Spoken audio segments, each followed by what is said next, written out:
জামায়াতের আমির লন্ডন গেছেন এবং সেখানে গিয়ে তার একটা মন্তব্য খুব আলোচিত হচ্ছে। খুব স্বাভাবিক, কারণ তার এই মন্তব্যটাকে এক ধরনের আওয়ামী প্রেম হিসেবে দেখার সুযোগ আছে।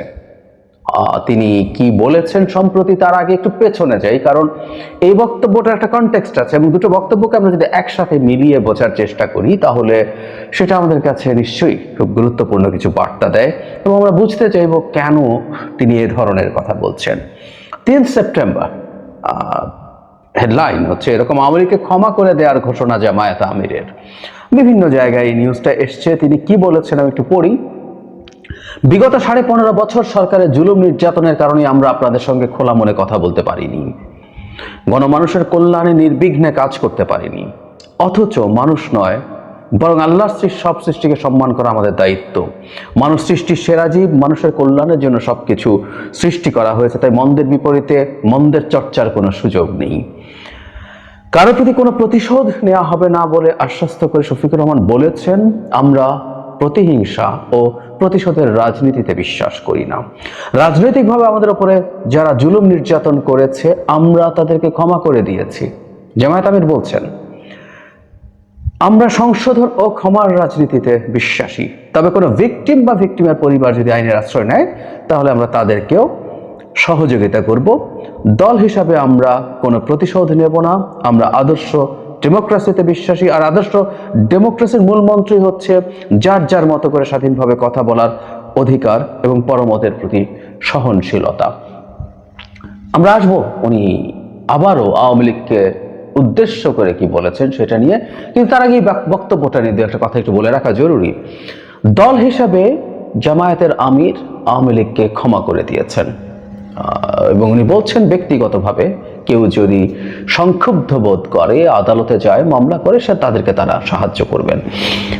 মানে এটা তো ফ্যাক্ট যে জামায়াত খুবই নিপীড়িত দলগুলোর একটা। বিএনপিও হয়েছে, জামায়াতও মারাত্মক রকম নিপীড়িত হয়েছে আওয়ামী লীগের হাতে এবং ভারত এবং আওয়ামী লীগের যৌথ প্রযোজনায় জামায়াতের উপরে মারাত্মক ক্র্যাকডাউন চালানো হয়েছে। কোনো সন্দেহ নেই, জামায়াতের সর্বোচ্চ নেতাদের ফাঁসি দেওয়া হয়েছে যুদ্ধাপরাধের বিচারের নামে।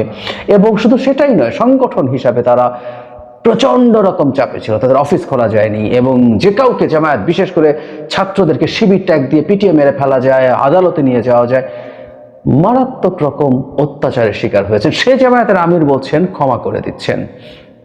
আচ্ছা, আমরা এভাবে যদি চিন্তা করি যে আমরা কেউ ধরুন আওয়ামী লীগকে দিয়ে টর্চার হইনি, কিন্তু দূর থেকে দাঁড়িয়ে জামায়াত কর্মীদের উপর আওয়ামী লীগ যা করেছে সেটাকে আমরা ক্ষমা করতে পারি, করা উচিত। একটা কথা মনে রাখতে হবে, আওয়ামী লীগ কতগুলো পেটি খুন করেন। একটা ব্যক্তি একজন ব্যক্তিকে যখন খুন করে সেটা একরকম খুনের মতো ব্যাপার, কিন্তু আপনি যখন সিস্টেম্যাটিকলি কাজগুলো করেন, ক্ষমতায় থাকার জন্য সিস্টেম্যাটিকলি কাজগুলো করেন, সেটা ভিন্ন ডাইমেনশন আছে। এবং আওয়ামী লীগের এগুলো যা করেছে প্রায়গুলোই এটি খুন না, এগুলো একটা টার্ম আছে, ক্রাইম অ্যাগেনস্ট হিউম্যানিটি, মানবতা বিরোধী অপরাধ। এটা ইন্টারন্যাশনাল ক্রাইম, এমন অপরাধ যেটা আপনি চাইলে বিদেশি কোনো আদালতে বিচার করাতে পারেন। ইন্টারন্যাশনাল ক্রাইম যে ট্রাইব্যুনাল আছে সেখানে করতে পারেন। সেটা যদি করতে পারেন, ক্রিমিনাল কোর্ট আইসিসি বলে, সেখানে আপনি নিয়ে যেতে পারেন। আপনার দেশের মধ্যে হয়েছে কিন্তু এটা ওখানে নিয়ে যাওয়া যায়, কারণ এটা ইন্টারন্যাশনাল একটা ক্রাইম। সব ক্রাইম অ্যাজ হিউম্যানিটি না। বাংলাদেশে কেউ একজন আমার কোনো রিলেটিভকে খুন করেছে, আমার বাবাকে, আমার মাকে খুন করেছে, আমি আইসিসিতে যেতে পারবো না। আমার বাবা মাই যদি বিশেষ ধরনের কতগুলো খুনের শিকার হন তাহলে যাওয়া যায়। যাই হোক, তীব্র সমালোচনা হয়েছিল তখন তার এই মন্তব্যের, এবং তখন তারপর থেকে তারা সরে এসছেন এবং আমিরকে দেখা গেছে বিচার চাওয়ার মতো বক্তব্য দিতে, কিন্তু এই বক্তব্য দিয়েছিলেন। একটু স্মরণ করে রেখে উনি এবার কি বলেছেন সেটা বলি। জামায়াত ইসলামের আমির বলছেন লন্ডনে গিয়ে, আমরা ইউনাইটেড বাংলাদেশ গড়তে চাই। আমি বারবার ফ্যাসিজম আর ফ্যাসিস্ট বলা পছন্দ করি না, কারণ এরাও তো আমাদের পরিবারের সদস্য, রাজনৈতিক পরিবারের সদস্য। আমি কোনো মৌলবাদী মুসলমান না, আর মৌলবাদ খারাপ কিছু না। যাই হোক, এটা জরুরি না, কিন্তু ওনার যে বক্তব্যটা সেটা। এরপরও একটু বলি, মূল না থাকলে গাছের অস্তিত্ব টিকবে না, মূল আমাদের লাগবে। তবে যে সেন্সে মৌলবাদ বলা হয়, আমি ওই মৌলবাদী মুসলমান না। জামায়াতের আমির বলেন ইম্পর্টেন্ট, খেয়াল করি। ভুল মানুষই করে, দুর্নীতিও মানুষ করতে পারে। ভুল যে করবে সে ক্ষমা চাইবে, দুর্নীতি যারা করবে তারা শাস্তি পাবে। ন্যায় বিচারের মাধ্যমে সে শাস্তি পাবে, কোনো অবিচার করে না, কারোর উপর জুলুম করে নয়। তারপর তাদের গালি দিতে হবে, বারবার তাকে গালি দিতে হবে, আমি এটা ভালো মনে করি না।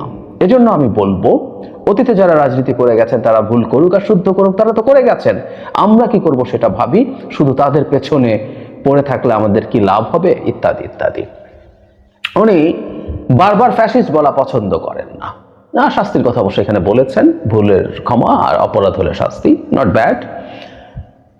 কিন্তু ফ্যাসিস্ট বলা পছন্দ করেন না। ফ্যাসিস্ট বলা অবশ্য আমিও পছন্দ করি না, but from a different point of view. অনেকবার বলেছি, আওয়ামী লীগকে ফ্যাসিস্ট বলা মানে হচ্ছে তাদেরকে প্রশংসা করা। মানে আওয়ামী লীগ ফ্যাসিস্ট হলেও ধরতাম যে এটা একটা রাজনৈতিক দল, ওর মতাদর্শ ফ্যাসিস্ট, ভয়ঙ্কর খারাপ জিনিস, কিন্তু একটা মতাদর্শ আছে। ওর জাস্ট চোর ডাকাত সন্ত্রাসী না, আওয়ামী লীগ জাস্ট ডাকাত সন্ত্রাসী। It's a mafia regime, Awami League mafia. ও কিছু রিপিট হয়, তারপরে কথাগুলো বারবার বলে রাখা ভালো, কারণ ফ্যাসিস্ট শব্দটা এত পছন্দ হয়েছে সবাই ওকে ফ্যাসিস্ট বলে। আওয়ামী লীগ তার ক্ষমতায় থাকার জন্য কিছু ফ্যাসিস্টরা ব্যবহার করে, এরকম টুল ব্যবহার করেছে কিছু, তাতে ফ্যাসিস্ট বলে ইলিউশন তৈরি হয়। But they are not, just একটা ডাকাতের দল, জাস্ট একটা মাফিয়ার দল, জাস্ট একটা criminal gang, nothing more than that. কিন্তু ওনার ভালো লাগছে না যে না, অতীত নিয়ে পড়ে থাকা যাবে না, আওয়ামী লীগকে বারবার ফ্যাসিস্ট বলতে হবে না বলে তিনি মনে করছেন। আমরা আগের বক্তব্যটার সাথে যদি যোগ করি সেটা মিলবে, মানে অপরাধ শাস্তি কিন্তু এই কথাগুলো বারবার বলার দরকার নেই। অথচ আমরা মনে করি এই কথাগুলো বারবার বলতে হবে, ক্রমাগত বলতে হবে, বলে যেতে হবে। কারণ আমরা চাই এই দেশের মাটিতে আওয়ামী লীগের রাজনীতির আর কোনো পুনর্বাসন হবে না। আমরা যারা অন্তত আওয়ামী লীগকে আইন দিয়ে নিষিদ্ধ করার পক্ষে না, আমিও নই, এটা নিয়ে ডিবেট আছে, আপনাদের অনেকের হয়তো ভালো লাগে না, বাট ফ্রম ডে ওয়ান আমি এই কথাটা বলেছি। আমি মনে করি আওয়ামী লীগের টপ লোকজন শুধু না, বিভিন্ন পর্যায়ে যারা ক্রিমিনাল অফেন্স করেছে তাদের ন্যায় বিচারের মাধ্যমে শাস্তি দিতে হবে। এবং আমি আবারও বলছি, জাস্ট ছোটখাটো খুনটুন না, তারা মানবতা বিরোধী অপরাধ করেছেন। সেটা করে আওয়ামী লীগের মতো থাকুক, এরপর কে আর কি আওয়ামী লীগ করবে? যদি সেরকম কেউ থাকেন যিনি এসব ভয়ঙ্কর অপরাধী হননি, বিচারের সম্মুখীন হননি, তিনি করুন আওয়ামী লীগ। সে আওয়ামী লীগ তো আমরা এই মাটিতে উঠে দাঁড়াতে দেব না। এই ন্যারেটিভগুলোর মাধ্যমে ওকে ট্যাগগুলো আমাদের ক্রমাগত করে যেতে হবে। শুধু সেটা না, তার সাথে উপযুক্ত ডকুমেন্টস, এখন বা এই জুলাই আগস্ট বটে 15 বছর ধরে যা যা করেছে। সুতরাং ফ্যাসিস্টকে ফ্যাসিস্ট বলতে হয়। যদি আপনি মনে করেন আমি ফ্যাসিস্ট মনে করি না, তাকে মাফিয়া মনে করি, আমি মাফিয়াকে ক্রমাগত মাফিয়া বলে যাব। আমি ক্রমাগত প্রয়োজনে বলে যাই শেখ হাসিনা পালিয়ে গেছেন, এটা অতীত। আজকে থেকে 5 বছর পরও যদি প্রসঙ্গ আসে আমি পালিয়ে গেছেন বলবো। এটা আমি স্মৃতিতে তাজা রাখতে হয়, কারণ আওয়ামী লীগের কবর রচনা করতে চাই আমরা রাজনৈতিকভাবে। এটা ইম্পর্টেন্ট, রাজনৈতিকভাবে। সে রাস্তায় নামতে পারে, সে সভা ডাকতে পারে, সেই সভায় মানুষ যাবে না, প্রত্যাখ্যান করবে, তাকে পেটানো লাগবে না। আওয়ামী লীগ একটা গালি, এটা গালি হিসাবে পরিণত হবে, প্রতিষ্ঠিত হবে। এটাকে আমরা ক্রমাগত এগুলো বলার মাধ্যমেই করতে পারি। এই রাষ্ট্রের যে ক্ষতি আওয়ামী লীগ করেছে, শুধু শেখ হাসিনা, তার বাবাও 72 থেকে 75-এর মধ্যে স্টেটটা তৈরি হতে পারে নাই ঠিক মতো, এত বিরাট রক্তক্ষয়ী মুক্তিযুদ্ধের পরও, জাস্ট শেখ মুজিবুর রহমানের স্টুপিডিটির কারণে, অপশাসনের কারণে। এরপর শেখ হাসিনা এসে সব করলেন। অবশ্যই এটা এত কঠোরভাবে বললে যে কারো মনে হতেই পারে, অ্যান্ড উইচ ইজ লজিক্যাল, যে এই ক্রিমিনাল গ্যাংকে, মাফিয়া গ্যাংকে তো নিষেধ করে দেওয়া উচিত। এটাও ভুল না, রাজনৈতিক দল রাজনীতি করবে, মাফিয়া গ্যাং কিসের রাজনীতি করে, হোয়াট এভার। সো আমরা ক্রমাগত এগুলো করতে চাই, অথচ উনি ফ্যাসিস্ট বারবার বলা পছন্দ করছেন না। কারো কাছে মনে হতে পারে বিরাট ঔদার্য দেখাচ্ছেন, উদারতার রাজনীতি করছেন জামায়াতের আমির। এর আগে তিনি ক্ষমা করে দিয়েছিলেন দল থেকে, ব্যক্তিগত গ্রিভেন্স থাকলে করো, আমরা সাহায্য করব, দল থেকে করেছেন। এবার তিনি মাফিয়া বলা যাবে না, খুবই জেনারাস, খুবই ক্ষমাশীল, খুবই দয়ালু মানুষ হিসাবে কি ইমেজ তৈরি করছেন? আমি মনে করি না, একেবারে না। এটা তাদের রাজনৈতিক কৌশল। এখন এই রাজনৈতিক কৌশলটা কতটা ভালো বা খারাপ হবে সেটা তাদের বুঝতে হবে। এমনিতেই তাদের একটা আওয়ামী লীগের সাথে থাকার বদনাম আছে। একটা বদনাম হচ্ছে 91 যে সরকার বিএনপি ছিল, তখন তত্ত্বাবধায়ক সরকারের দাবিতে তারা আওয়ামী লীগের সাথে আন্দোলন করেছে। অনেকে এটা সমালোচনা করেন, আমি অবশ্য করি না। আমি বিশ্বাস করি সেই সময় যে তত্ত্বাবধায়ক সরকারের আন্দোলন ছিল ওটা একটা যৌক্তিক আন্দোলন ছিল। সুতরাং এটা আওয়ামী লীগ করেছে, যৌক্তিক পথেই তারা ছিল, এবং জামায়াত তার সাথে থেকে ভুল করেনি। কিন্তু জামায়াত তো 86 সালে আওয়ামী লীগের সাথে গিয়েছিল এরশাদের নোংরা অপশাসনকে লেজিটিমেসি দিতে। তখনও তো তারা একজোট হয়েছিল। আমরা শেখ হাসিনাকে 86-এর বেঈমান বলি, জামায়াত তাদের সাথে ছিল। শেখ হাসিনা যেহেতু প্রধান প্রতিপক্ষ, তাই এইসব আলাপ, এইসব আক্রমণের মুখে শেখ হাসিনাই বেশি ছিলেন বিএনপির দিক থেকে, কিন্তু জামায়াতও গিয়েছিল, তখনও তাদের সখ্য দেখা গেছে। নট অনলি দ্যাট, এরশাদের মতো একটা স্বৈর শাসনকে লেজিটিমেসি দেয়া শুধু পলিটিক্যালি না, এথিক্যালিও অত্যন্ত খারাপ কথা ছিল। But they did it. ফলে এই আলাপগুলো তো আছেই। এই সব কিছুর পরও তারা এই কাজটা করছেন। কেন করছেন? ধারণা করা যায় জামায়াতের ব্যাপারে যেহেতু একটা ইসলামপন্থী, মানে ইসলামিক আইডেন্টিটির দল, এটা ইন্ডিয়া খুব বেশি পছন্দ করে না। আমি ধারণা করি জামায়াত এখন ইন্ডিয়াকে খুশি করতে চাইছে। তাদের আমিরের বা দলের আরো কারো ইন্ডিয়ার প্রতি খুবই সফট মন্তব্য 5 আগস্টের পর আমরা দেখেছি। সেটাকেও যদি আমরা এই কনটেক্সটের সাথে মেলাই তাহলে জিনিসটা মিলবে। তারা সম্ভবত ভারতের কিছুটা নেক নজরে পড়তে চাইছেন।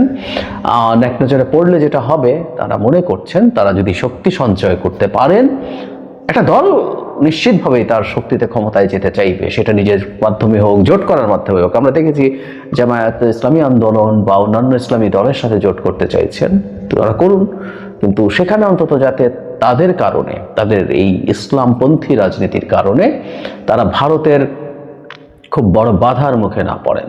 ফলে আওয়ামী লীগের প্রতি বিশাল সহনশীলতা দেখিয়ে তারা সম্ভবত তাদের কিছু সিম্প্যাথি অর্জন করতে চাইছেন। সেই সম্ভাবনাই আমার কাছে প্রবল মনে হয়। এখানে একটা কথা মনে রাখা জরুরি, বাংলাদেশের রাজনীতি, একটা কথা সবাইকে মনে রাখতে হবে, ভারতের সাথে আমরা যুদ্ধ করতে চাই তা না। ভারতের সাথে আমরা আসলে, আমিও মনে করি না ভারতের প্রতি আমাদের অবস্থান ভয়ঙ্কর রকম অ্যাগ্রেসিভ জায়গায় চলে যাবে যে আমরা যুদ্ধংদেহী হয়ে যাব। কিন্তু ভারতের সাথে, ভারতের কৃপা নিয়ে আমরা ক্ষমতায় আসার পথ করতে চাইতে পারি। এটা বাংলাদেশের যে কোনো রাজনৈতিক দলের জন্য মারাত্মক ডিজাস্টার বয়ে আনবে। এটা প্রত্যেকটা দলকে বুঝতে হবে। এর মানে আমি এই বলছি না প্রত্যেকে সংঘাতে নেমে যেতে হবে। বাংলাদেশের রাজনৈতিক দলগুলোতে ভারত, যে কোনো দলকে ভারতের সাথে একটা ওয়ার্কিং রিলেশনশিপ রাখতে হবে, এটা মানি আমি। জামায়াতকেও রাখতে হবে, উচিত হবে। ওরা পাওয়ার পলিটিক্স করে, ক্ষমতায় যেতে চায়, সো ভারতের সাথে তাদের একটা আন্ডারস্ট্যান্ডিং প্রতিষ্ঠিত হওয়া দরকারও আছে। কিন্তু সেটা যদি এরকম মনে হয় যে এটা করার জন্য তারা একটা, নিশ্চিতভাবেই এটা কতটুকু করবেন, এটা একটা লাইন আছে। আবার আমি এটাও মানতে প্রস্তুত আছি এই লাইনটা কোন জায়গায় আছে এটাও খুবই সাবজেক্টিভ। আমি মনে করি লাইনটা এখানে, আরেকজন মনে করবেন আরেক জায়গায়, কিন্তু একটা লাইন আছে। এটা ক্রস করে যদি মনে হয় ভারত তোষণ করা হচ্ছে, এটা খুব ভয়ঙ্কর হবে। এটা খুব ভয়ঙ্কর হবে এবং মানুষও নানান রকম ইন্টারপ্রিটেশন শুরু করবে। ধরি যে জামায়াত একটা জোট করলো, আওয়ামী লীগ যদি তাত্ত্বিকভাবে বলি নির্বাচনে আসছে, বিএনপির বিরুদ্ধে কি আওয়ামী লীগ সহ জামায়াত একটা জোট করবে? এরকম একটা প্রশ্ন আসতে পারে। তারা কম্বাইন করলে তো মোটামুটি সব ইসলামিস্ট দল যদি একত্র হয়, সাথে আওয়ামী লীগের এই মুহূর্তে আমার হিসাবে অন্তত 20% ভোট আছে, তো যদি সব যোগ হয় তারা কি একটা কম্পিটিটিভ জায়গায় চলে যেতে পারে? এসব ইকুয়েশন মানুষ করা শুরু করবে এবং এই ইকুয়েশনগুলো জামায়াতের জন্য ভালো কিছু হবে না। কিন্তু তিনি ক্রমাগত করে যাচ্ছেন, আমি জানি না তাদের আন্ডারস্ট্যান্ডিং কি, কিন্তু দূর থেকে দেখে আমরা অন্তত তাদের এই স্ট্যান্সকে যে কোনো বিবেচনায় কন্ডেম করি। একটা কথা মনে রাখতে হবে, তাদের আদর্শ তাদের কাছে, তারা তাদের মতো করে কথা বলতেই পারেন, কিন্তু একটা পলিটিক্যাল স্ফিয়ারে যখন কথা বলবেন, এই যে বিএনপি যখন আওয়ামী লীগকে নিষিদ্ধ করার বিরুদ্ধে কথা বলে, বিএনপি যখন প্রেসিডেন্টকে রাখার পক্ষে কথা বলে, বিএনপি যখন ছাত্রলীগকে নিষিদ্ধ করার বিরুদ্ধে স্টেটমেন্ট দিয়েছে, তখন বিএনপি পলিটিক্যাল স্ফিয়ারে আছে, সেটার ক্রিটিসিজম তাদেরকে ফেস করতে হয়েছে। ঠিক একইভাবে জামায়াতকেও ফেস করতে হবে এবং জনগণের যে এই অভ্যুত্থানের স্পিরিট, সেই স্পিরিটের বিপক্ষে দাঁড়ালে সেটার মাসুলও তাদের দিতে হবে, তাদের এটা স্মরণ রাখা দরকার।